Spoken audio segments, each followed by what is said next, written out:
একটি বয়স্ক স্বামী স্ত্রীর গল্প। স্বাগতম আমাদের জিকে ইন্ডিয়া চ্যানেলে। আজ আমরা আপনাদের শোনাব একটি বয়স্ক স্বামী স্ত্রীর গল্প, যা ভালোবাসা, ত্যাগ এবং সংগ্রামের এক অমর নিদর্শন। একদিন গ্রামের মেলায় করিম এবং রহিমার প্রথম দেখা হয়। মেলায় ছিল হরেক রকমের দোকান, শিশুদের খেলার জায়গা আর বিভিন্ন বিনোদনের ব্যবস্থা।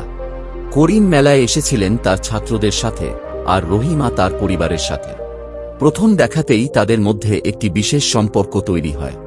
করিম রহিমার সৌন্দর্য এবং সরলতায় মুগ্ধ হন, আর রহিমা করিমের বিনয় এবং দায়িত্বশীলতায় আকৃষ্ট হন। প্রেমের শুরু ও গভীরতা মেলার পর করিম রহিমার কথা ভাবতে থাকেন। তিনি বুঝতে পারেন যে রহিমাই তার জীবনের সঙ্গী হতে পারে। করিম ধীরে ধীরে রহিমার সাথে কথা বলতে শুরু করেন। তারা গ্রামের বিভিন্ন অনুষ্ঠানে দেখা করত এবং ধীরে ধীরে তাদের মধ্যে বন্ধুত্ব গড়ে ওঠে। সেই বন্ধুত্ব খুব দ্রুতই গভীর ভালোবাসায় পরিণত হয়। তারা একে অপরের সাথে তাদের স্বপ্ন এবং আশা শেয়ার করত এবং ভবিষ্যতের পরিকল্পনা করত। কয়েক মাস পর করিম সাহস করে রহিমার বাবা মায়ের সাথে কথা বলেন। রহিমার বাবা মা প্রথমে কিছুটা দ্বিধায় ছিলেন, কিন্তু করিমের আন্তরিকতা এবং সরলতা তাদের মন জয় করে। কিছুদিনের মধ্যেই তাদের বিয়ের আয়োজন শুরু হয়। বিয়ে ও নতুন জীবন শুরু। করিম এবং রহিমার বিয়ে ছিল এক অনন্য উপলক্ষ। গ্রামের সবাই আনন্দে মেতে ওঠে। বিয়ের দিন করিম এবং রহিমা ছিল আনন্দে ভরপুর। তারা একে অপরকে জীবনের প্রতিটি মুহূর্তে ভালোবাসা এবং সম্মান করার প্রতিশ্রুতি দেয়। তাদের বিয়ে ছিল সাদামাটা কিন্তু হৃদয়গ্রাহী। তারা একসাথে নতুন জীবন শুরু করে, যেখানে ছিল শুধুমাত্র সুখ এবং ভালোবাসার প্রতিশ্রুতি।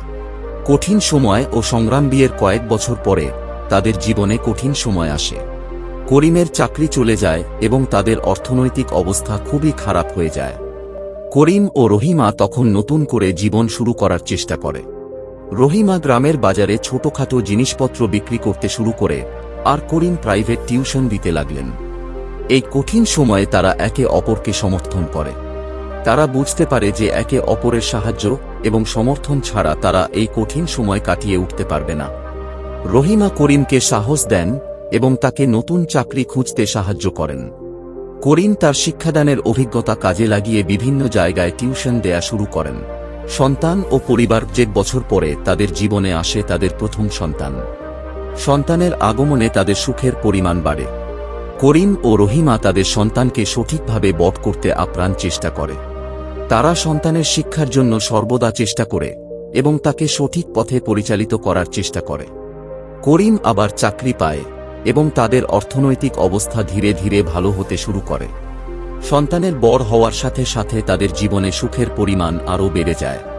তারা সন্তানকে ভালো শিক্ষা দেয় এবং তাকে সঠিক মূল্যবোধ শেখায়। বার্ধক্য ও প্রজ্ঞাবেশ। কয়েক বছর পরে করিম ও রহিমা বৃদ্ধ হন।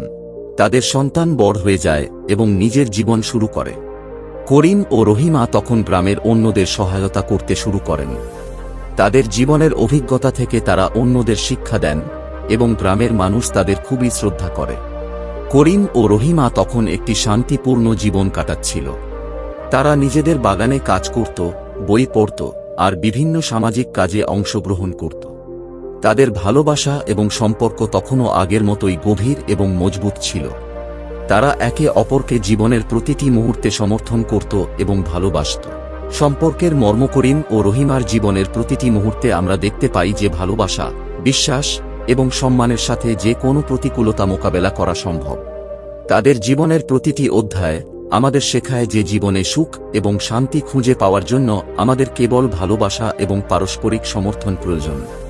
তারা কখনোই হাল ছাড়েনি এবং সব সময় একে অপরের পাশে ছিল। তাদের সম্পর্কের মর্ম হচ্ছে আন্তরিকতা, বিশ্বাস এবং সম্মানের মাধ্যমে জীবনের প্রতিটি বাধা পার করা। করিম ও রহিমা আমাদের শিখিয়েছে যে জীবনে সবচেয়ে মূল্যবান সম্পদ হল আমাদের প্রিয়জন এবং তাদের সাথে কাটানো প্রতিটি মুহূর্ত। গল্পটি আমাদের শেখায় যে জীবনে যতই কঠিন সময় আসুক, যদি আমাদের পাশে একজন বিশ্বাসযোগ্য এবং ভালোবাসাপূর্ণ সঙ্গী থাকে, তাহলে আমরা সবকিছু পার করতে পারি। ভালোবাসা এবং বিশ্বাসের শক্তিতে জীবনের প্রতিটি প্রতিকূলতা মোকাবেলা করা সম্ভব। এই ছিল করিম ও রহিমার গল্প। যদি আপনাদের এই গল্প ভালো লেগে থাকে, তাহলে আমাদের চ্যানেলটি সাবস্ক্রাইব করতে ভুলবেন না। মন্তব্য করে জানাবেন আপনাদের মতামত এবং শেয়ার করবেন এই সুন্দর গল্পটি আপনার বন্ধুদের সাথে। ধন্যবাদ।